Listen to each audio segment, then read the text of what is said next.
Still in the US, and a feud between Donald Trump and former ally Marjorie Taylor Greene has escalated further overnight as the US House of Representatives starts voting on whether to release all the files related to Jeffrey Epstein. The US Congresswoman spoke outside the Capitol building alongside survivors of the late sex offender, and she criticised the president for casting her aside. I was called a traitor by a man that I fought for 6 years for.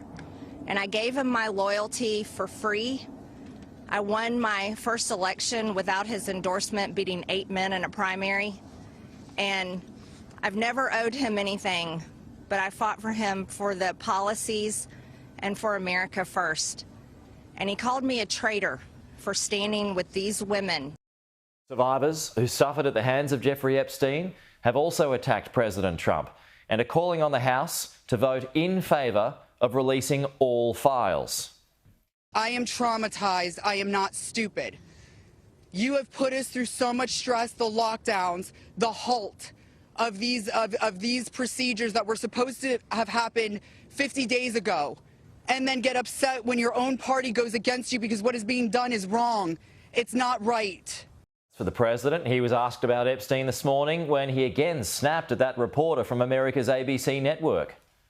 Mr. President, why wait for Congress to release the Epstein files? Why not just do it now? You know, it's not the question that I mind, it's your attitude. I think you are a terrible reporter. It's the way you ask these questions. You start off with a man who's highly respected, asking him a horrible, insubordinate, and just a terrible question. And you could even ask that same exact question nicely. You're all psyched up. Somebody psychs you over at ABC. They're going to psych it. You're a terrible person and a terrible reporter. As far as the Epstein files is, I have nothing to do with Jeffrey Epstein. I threw him out of my club many years ago because I thought he was a sick pervert. But I guess I turned out to be right. But you know who does have? Bill Clinton. Larry Summers, who ran Harvard, was with him every single night, every single weekend. They lived together. They went to his island many times. I never did.